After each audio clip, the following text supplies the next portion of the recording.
next president of the United States.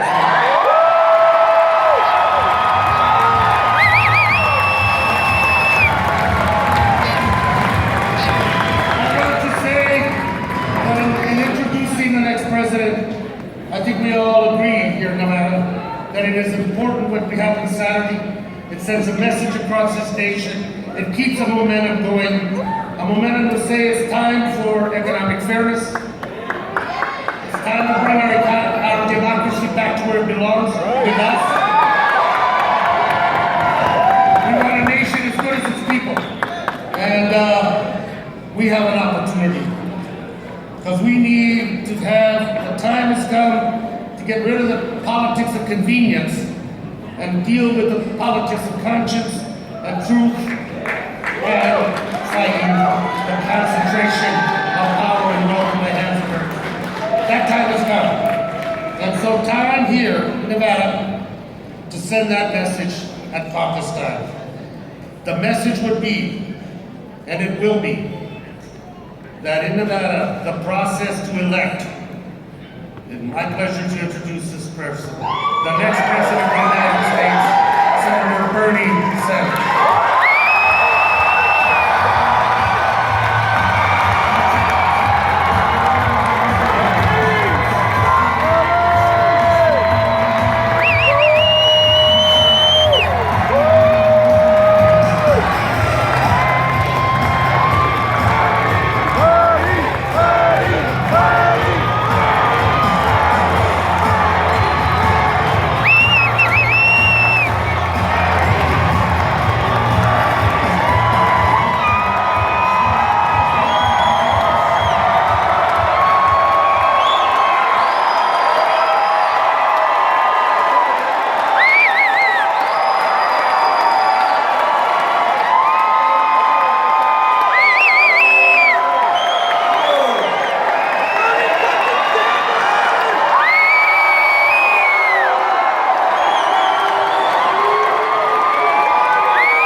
Very, very good friend, Congressman Brown.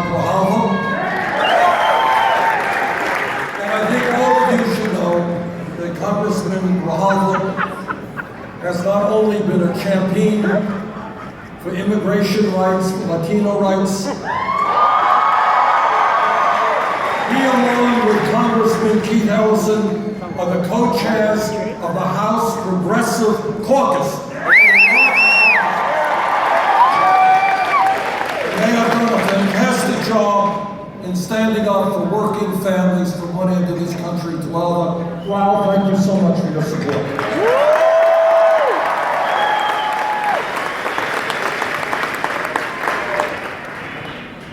We began this campaign 9 months ago, and we were taking on a candidate who was indisputably the anointed candidate of the establishment. As a matter of fact, the campaign was already over. Why run? The establishment had determined who the Democratic nominee would be. But then a funny thing happened.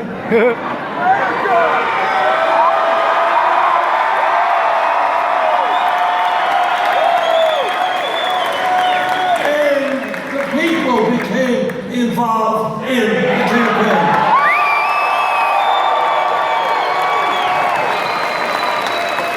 Not just the chattering classes on TV, not just all of the pundits, not just all the campaign donors, but people became involved. So in Iowa, we started off 40, 50 points behind. We ended up on Election Day, Caucus Day there, in a virtual tie.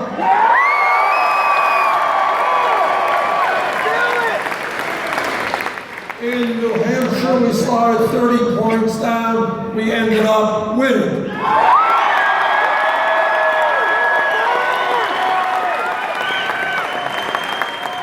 And now we are here in Nevada.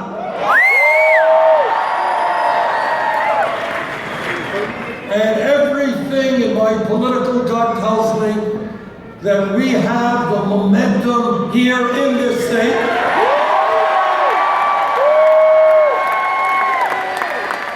And if people come out in large numbers on Caucus Day, we're going to win here.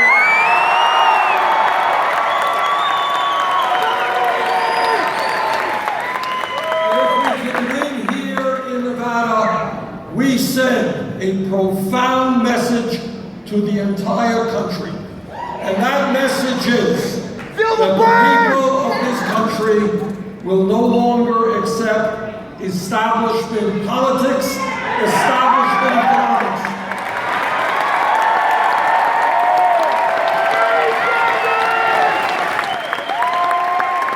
That the people of our country are saying loudly and clearly that millions of us have got to stand up, come together, and make it clear that the government of the United States of America has got to represent all of us, not just the people.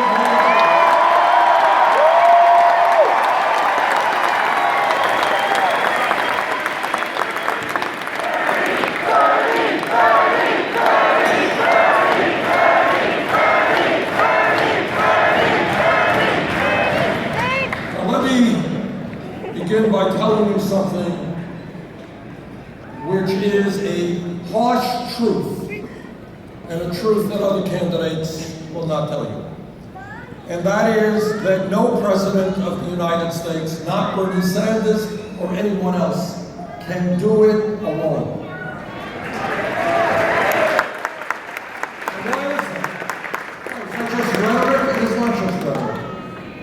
The reason is today that the people who control our economy, the people who control our political life, are so powerful that there is no way we can do what has to be done for the working families of this country unless millions of people come together and demand.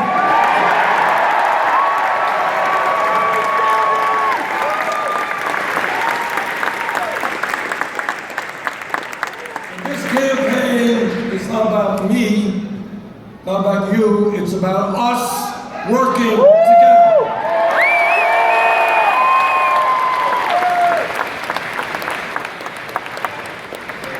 I will need your help to win the Nevada caucus. We'll need your help to win the Democratic nomination. We'll need your help to win the general election.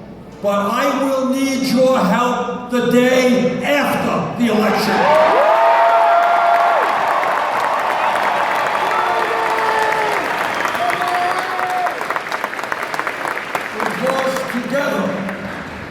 Together, what we are going to say to Wall Street and to corporate America and to the corporate media and to the big campaign donors is that this country doesn't belong to them. It belongs to all of us.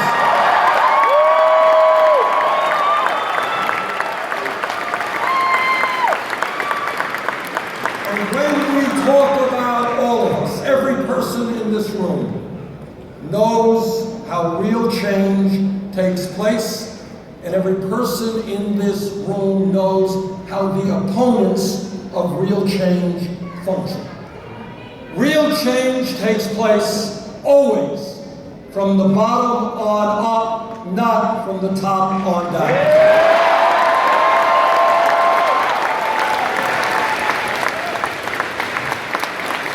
Real change takes place when blacks and whites and Latinos and Asian Americans and Native Americans, gay and straight, men and women, old and young.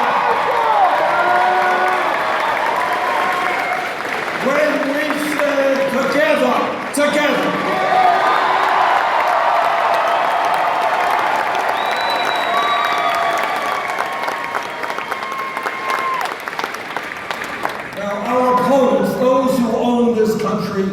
they know that truth as well. And that is why they constantly try to divide us. That's been the history of America, trying to divide us. White worker against black worker, males against females, straights against gays, people born in this country against people who came into this country, immigrated into this country. And that's what the Donald Trumps are about. They want us to think that the solution to our problems is to hate Mexicans, tell Muslims that they cannot come into this country. That's not going to solve the problems of this country. That's going to make the problems worse.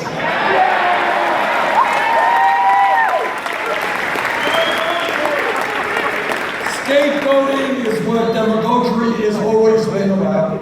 Trying to get one group of people to hate another group of people.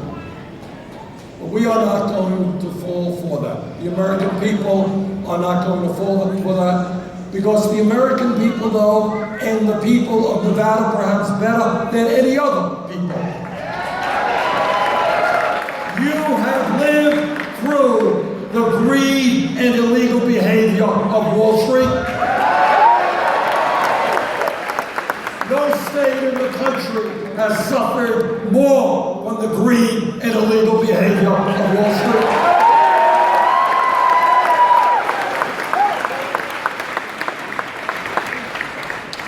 So what this campaign is about is throwing the major issues facing this country right out on the table, having the courage to address them.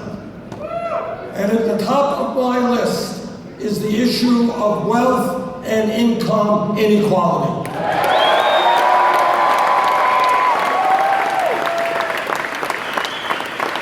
This country will not survive morally, it will not survive economically when so few have so much and so many have so little.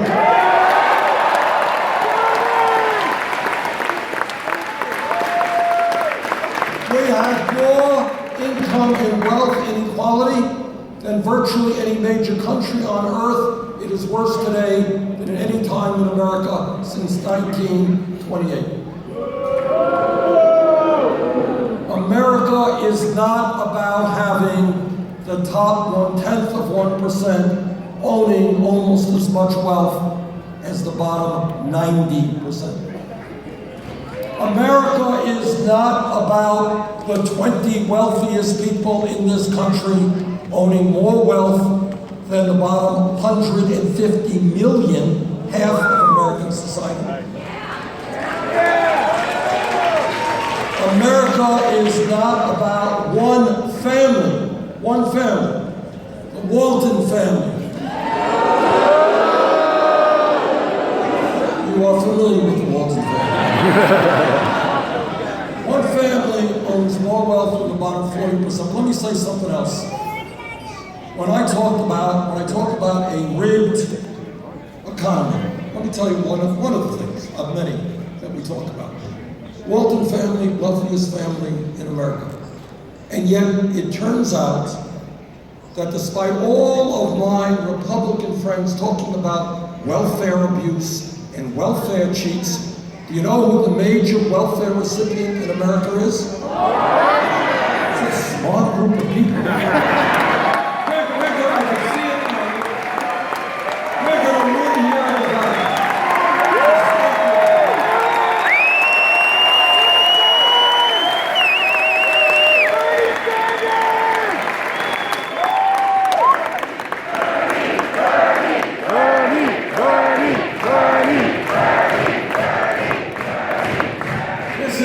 This is what a rigged economy is about. A rigged economy is about the wealthiest family in America paying its employees wages that are so low that many of those workers are on Medicaid, food stamps, and subsidized housing.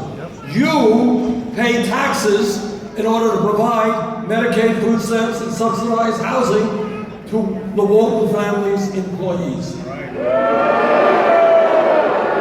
Now that's pretty crazy.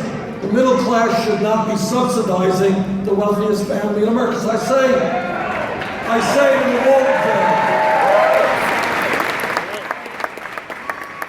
to the Walton family, get off of welfare, pay your workers to get it.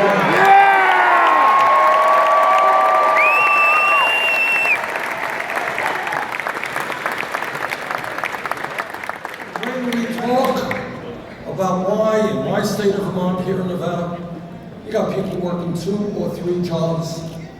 You got people who are working full-time who go to emergency food shelves because they don't earn enough money to provide for their families.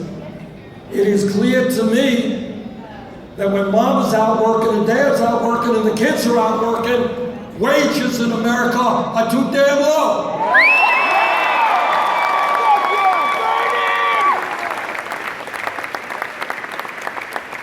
It is not a radical socialist idea to say that if somebody works 40 hours a week, that person should not be living in poverty. That's an American idea.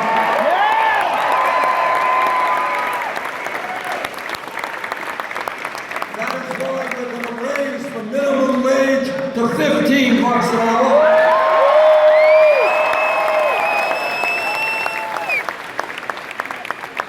And I know that every man in this room will stand with the women in the fight for pay equity.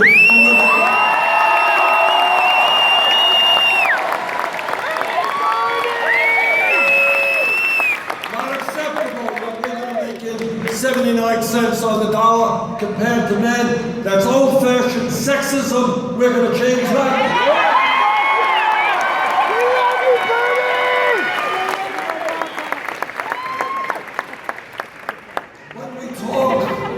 About creating the kind of America that our people deserve, we all understand that while official unemployment may be 5%, real unemployment is double that, and youth unemployment is off the charts. A while back, I asked some economists in D.C., tell me what real youth unemployment in America is, and this is what they said. For white kids who graduated high school,